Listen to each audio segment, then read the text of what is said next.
أعوذ بالله من الشيطان الرجيم بسم الله الرحمن الرحيم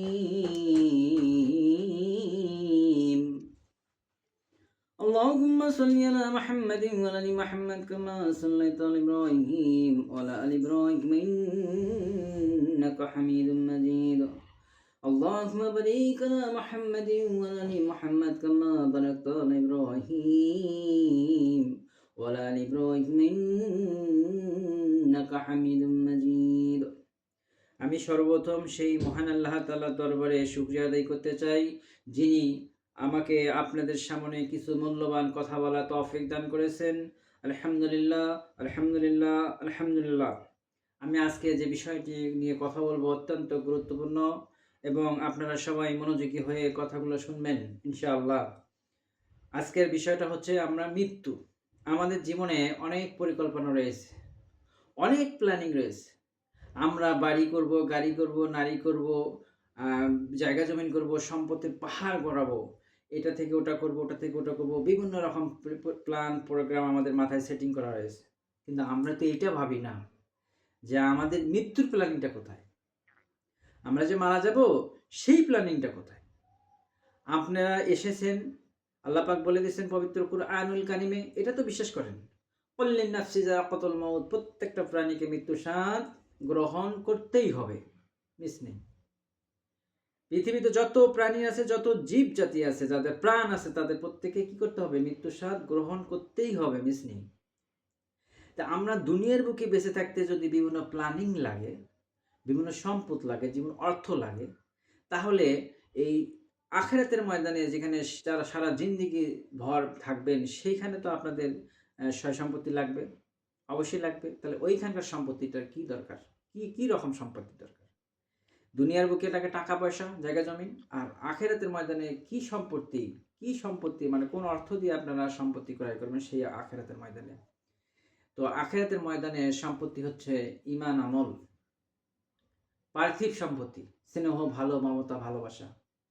তো দুনিয়ার বুকে আমরা আমার মৃত্যুটাকে নিয়ে বেশি বেশি করে ভাবি। মৃত্যু আমাদের অতি স্বর্ণকেটে, এটা আমাদের মাথায় রাখতে হবে। আর একটা বিষয় আছে যে যে কোনো মুহূর্তেই আমাদের আল্লাহ পাক সাড়া দিয়ে দুনিয়া থেকে চলে যেতে হবে। তো এইটা মাথার মধ্যে মাইন্ড সেট আপ করে রাখতে হবে, যে কোনো মুহূর্তে আমার কি হতে পারে? মৃত্যু হতে পারে। তো আমি একটা বিষয় নিয়ে একটু কথা বলবো, সেটা হচ্ছে আপনি দেখেন দুনিয়ার বুকে যদি মহান আল্লাহ তাআলার সবচেয়ে বড় নিয়ামতটা কি? সুস্থতা এবং হেদায়েত। কি? সুস্থতা এবং হেদায়েত। তো দুনিয়ার বুকে যদি কোনো ক্যান্সারের রোগীকে বলা যায় যে আপনি গোটা দুনিয়া আপনার নামে লিখে দেব, আপনি আসুন, উনি কি বলবেন? উনি বলবেন আমার গোটা দুনিয়ার দরকার নাই, আমার দরকার কি? আমার দরকার জীবন। আমার আল্লাহর কাছে সবাই দোয়া করুন আমি যেন সুস্থ হই। তো এই জীবনের গুরুত্ব আমরা দেই, জীবনের প্রতি আমরা তাকাই, জীবনটার প্রতি মহব্বত করি, এবং জীবন, এই মৃত্যু আমাদের অনিবার্য, আমাদের অতি সন্নিকটে, এটা মাথায় রাখি। যে কোনো মুহূর্তে আমাদের মৃত্যু ঘনিয়ে আসতে পারে। আমি আমার জীবনের একটা সুন্দর গল্প বলবো। আমার মায়ের মৃত্যুটা আমি অনেক কাছ থেকে দেখেছি। আমার মা অ্যাডিক্টেড উইথ ক্যান্সার আসক্ত ছিল। ডাক্তার তখন 7 দিনে আলটিমেটাম দিলেন। সেই মুহূর্তটা আমার কেমন লেগেছিল আর আমার মায়ের কেমন লেগেছিল, মৃত্যুটা কতটা কঠিন, এবং দুনিয়ার মায়া, মহব্বত, আশা, আকাঙ্ক্ষা সব কিছু ত্যাগ করে মৃত্যু আল্লাহর ডাকে সাড়া দিয়ে চলে গেছেন মা এবং বাবা। আপনারা সবাই আমার বাবা মার জন্য দোয়া করবেন। আর আমরা সবাই মৃত্যুকে সব প্ল্যানিংয়ের আগে প্রথম প্ল্যানিং করে রাখি মৃত্যু অনিবার্য, এটা মাথায় রাখি। যে কোনো মুহূর্ত মহান আল্লাহ তাআলা আমাকে ডাক দিতে পারে, তার ডাকে আমাকে সাড়া দিতেই হবে, মিস নেই। আপনি কোথাও পালিয়ে থাকতে পারবেন না।